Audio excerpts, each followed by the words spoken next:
warahmatullahi wabarakatuh. Perkenalkan, nama saya Puji Ariyanti.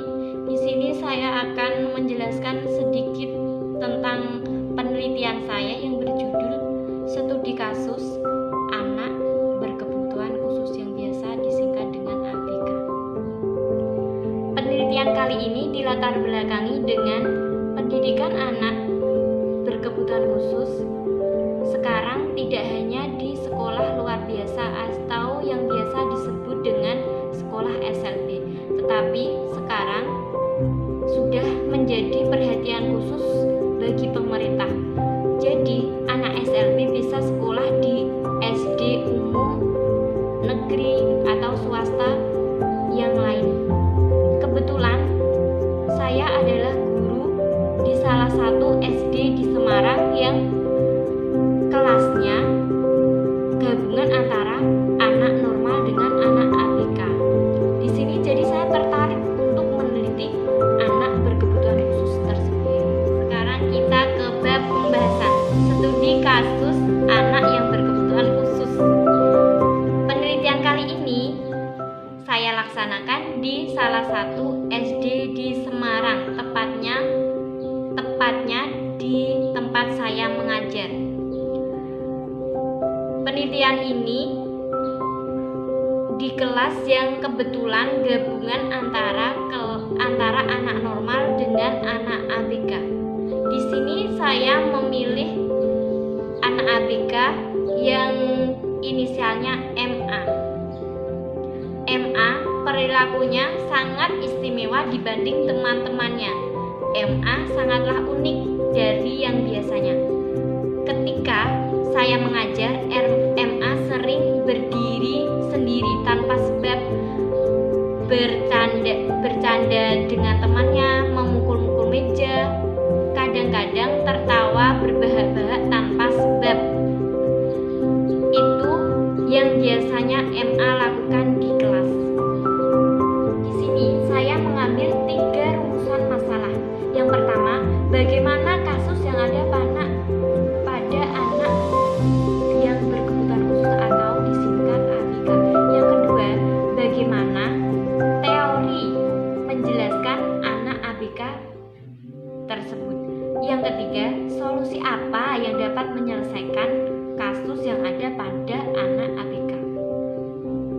Tujuannya yaitu 1. Untuk mengetahui kasus yang terdapat pada anak ABK, khususnya di sekolah tempat saya mengajar. Yang kedua, untuk mengetahui teori pendukung kasus yang ada pada anak ABK. Yang ketiga, untuk mengetahui solusi untuk menyelesaikan kasus yang ada pada anak ABK atau anak yang berkebutuhan khusus.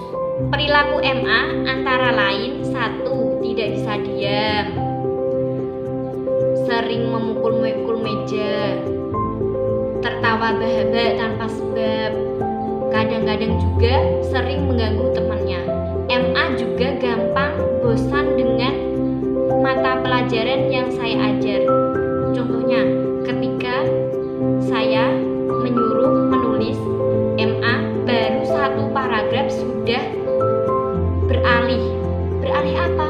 Mencoret-coret bukunya, bukan melanjutkan tulisan yang saya suruh. Jadi, waktu pembelajaran, MA sangatlah istimewa dibanding teman-temannya yang lain. Dialah anak yang istimewa.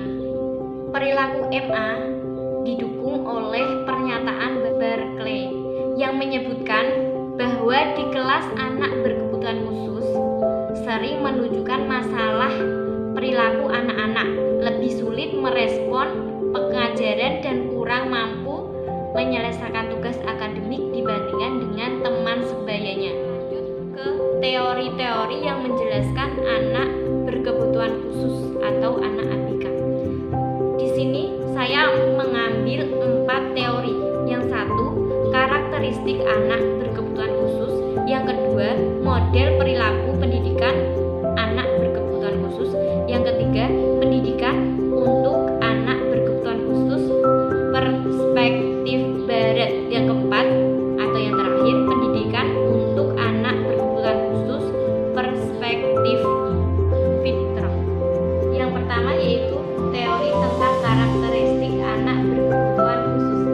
Anak yang berkebutuhan khusus memiliki ciri-ciri yang berbeda dengan anak-anak lainnya. Anak berkebutuhan khusus memiliki hambatan pertumbuhan dan perkembangan pada dirinya. Jadi, anak berkebutuhan khusus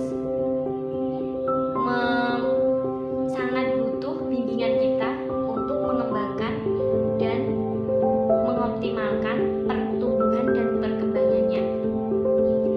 Anak berkebutuhan khusus dengan segala karakteristiknya yang dimiliki, tetapi menjadi perhatian khusus bagi pemerintah, sehingga anak berkebutuhan khusus bisa bersekolah di SD umum atau SD yang digabungkan antara anak normal dengan anak yang berkebutuhan khusus.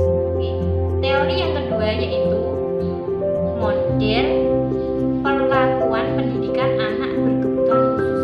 Di sini saya mengambil dua model yang sudah biasanya dipakai para peneliti terdahulu. Yang pertama yaitu model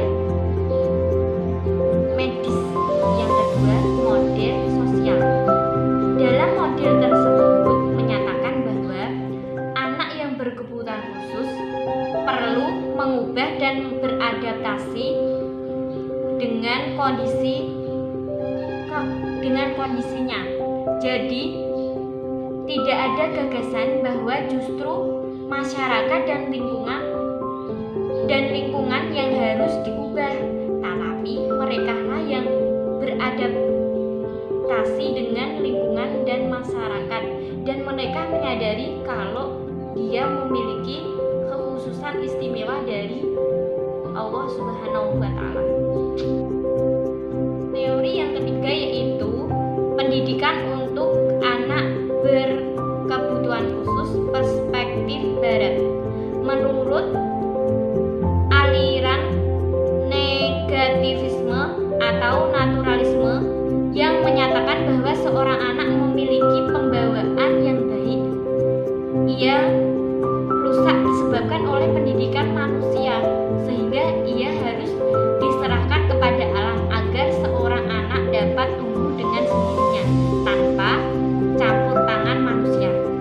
Implementasi teori ini di dalam pendidikan menyiratkan bahwa peserta didik yang mengubah perilakunya sebenarnya lebih dipengaruhi oleh ketidaksadaran, bukan sebagai akibat kesadaran dan bentukan interaksi sosial. Teori yang terakhir yaitu pendidikan untuk anak berkebutuhan khusus perspektif fitrah. Fitrah juga merupakan citra asli yang dinamis. Kedinamisannya fitrah terdapat dalam sistem yang diaktualisasikan dalam perilaku. Fitrah sudah ada dalam diri manusia sejak lahir. Menurut Ibnu Khaldun, menghendaki peserta didik diberikan pengajaran dan pengetahuan dengan perhatian, prinsip kemampuan atau potensi yang ada di dalam peserta didik, dan menerima ilmu pengetahuan. Kita ke bab solusi. Ketika si MA sudah mulai bosan dan kurang konsentrasi dalam pembelajaran, maka guru mendampingi si MA. Contoh, ketika mengerjakan soal UAS, MA baru mendapat 5 soal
UAS, si MA sudah mulai bosan dan tidak konsentrasi. Padahal baru dapat 5 soal, si MA sudah mencoret-nyoret lembar jawaban. Dan akhirnya guru mendampingi si MA dan membacakan soal tersebut agar si MA menyelesaikan dengan baik.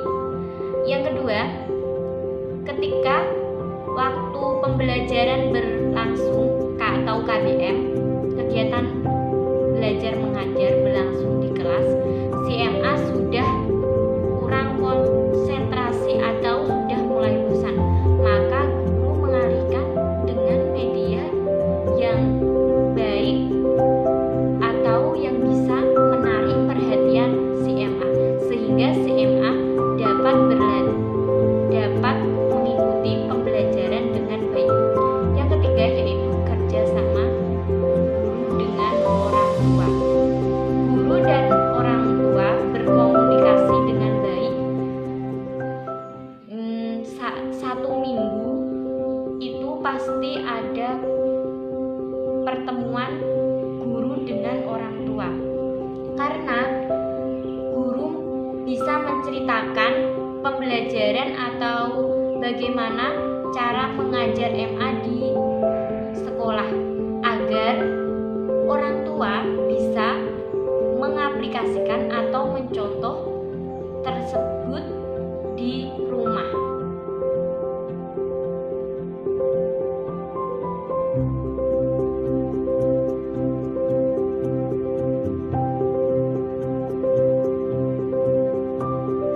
Sekian dari saya, semoga bermanfaat.